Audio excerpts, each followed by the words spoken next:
Thanks, Brendan. So it's super important. In terms of what that looks like from a discipline perspective and a timing perspective, we tend to always make sure that as we're running into year end, financial year end, when we sit back down with our clients and go through their strategy, their budgeting, and their cash flow for the future financial year, that pricing is obviously a big component of that. So, it is, I can't stress enough. I mean, you're all a lot of you are business owners sitting on this chat now. Like, it is so critical for making sure that, your bottom line is reflective or the value that you put into your business. So, for any new clients that we're taking on, it's actually a non-negotiable. And for us, it's such an easy focus point for us, because if you get the pricing right at the start of that engagement with a client, with an agency, it has a complete knock-on effect into the rest of the business.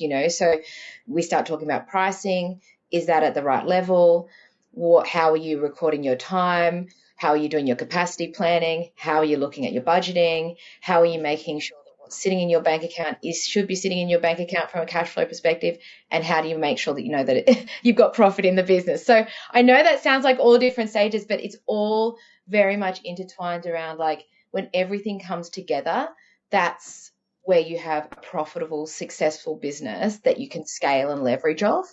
So yeah, so it's a non-negotiable that it needs to be annual.